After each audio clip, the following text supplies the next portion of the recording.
Hello there. Today I'm doing my YouTube video, one of them, from driving in my car, about to ride to my hometown.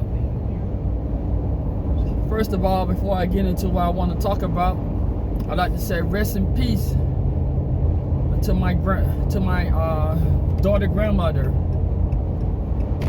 She was one of the sweetest people I ever met. It was reported that she passed away Monday morning or Tuesday morning, I think Tuesday morning. And I just found out Wednesday night, and I called and said I was sorry to hear that. And you know, this lady, Miss Williams, I'm telling you, she had my support. Even when my older daughter mom was disliking me at the time, she always supported me and gave me good advice. So rest in peace to Miss Williams. I talked to my daughter and her mom yesterday. My daughter's mom said the funeral gonna be Monday out there in West Virginia. I wish I could make it. I wish I could, cause I really love that lady. So rest in peace to Miss Williams, Mrs. Williams. Let me get it right, Mrs. Williams. And you know, God bless you. And today, I want to talk about the loved ones that the family try to keep secret. As y'all know, for the last week or so, it's been in the news that the FBI said they did an interview with a guy named Samuel Little. Yes, Samuel Little. That's my grandmother on my father's side maiden name. She's a Little. And he from Renham, Georgia. I had my sister on my dad's side to confirm, you know, call my dad and ask him what's we family with him. And he said yes. And according to reports coming from him, he murdered over 93 people, mostly women. And one article said one of them was a transgender. Well, now in his interview with the FBI, he said one was a transgender. He thought it was a woman, but it was a woman. I mean, it was a man. You know, back in the 1970s. He went into great detail how he murdered the people. I'm telling you, y'all don't believe it.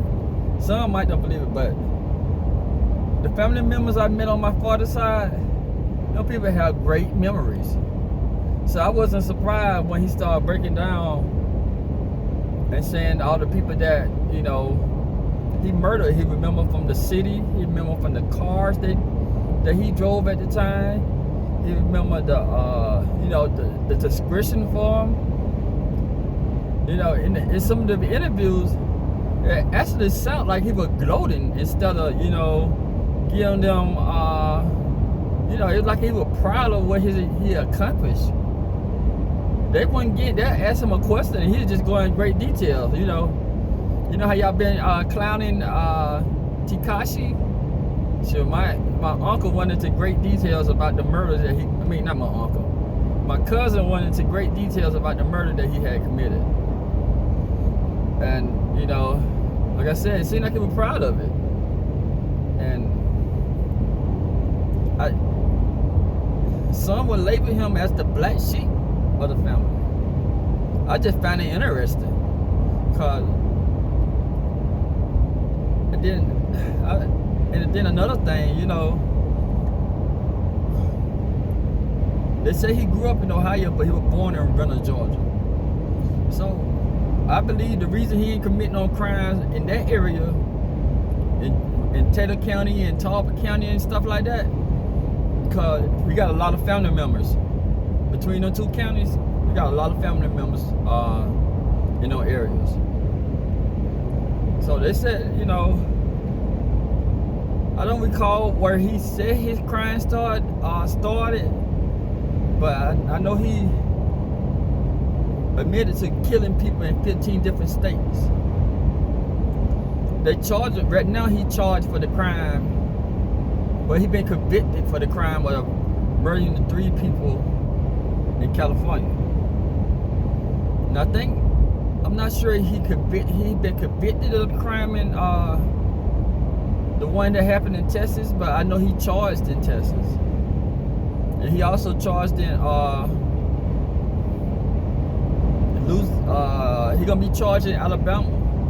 So he admitted that killing a lady, meeting a lady over here in, like, I think it was 79. He said that he met her in the club in Columbus, Georgia, and he actually murdered her.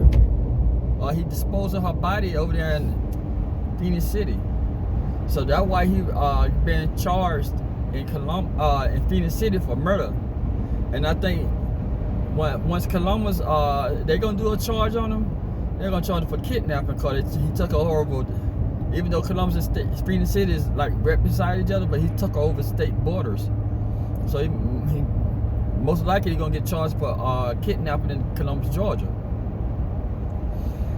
You know, I'm not gonna lie to you. I wish I could sit down and talk to him, cause I love hearing about our family history. And around the time that he was alive, I mean, around the time he was young, cause as you know, I think Malcolm X, you know, he also known as Michael Liller, and his father from down our area too. And I learned, I think it was earlier this year, I learned that Malcolm X was our cousin also. And I think, I'm not for sure, but I think Malcolm X's father moved to, was it St. Louis or was it Ohio? I know he moved somewhere in the Midwest. You know, back in the days, back in the 50s and 30s and 40s and all this stuff, there was a big migration from the south to the north in the Midwest, because you know they were saying that Negroes were being treated better and had better opportunities to finding jobs. But to find out, you know, the same crap they were going through down south, it started happening up north. Because, you know, there was a lot of migration from, you know, a lot of Mississippi people in the Mississippi areas, Arkansas and all this stuff. A lot of them migrated up to Chicago. And then, as we learned, and as we know now, Chicago, one of the most segregated cities in the world. Nah, I take that back. I'm pushing it now because I know it's not the most segregated city in the world, because the Kurds, you know, they're pretty segregated in Iraq and in Syria and stuff like that.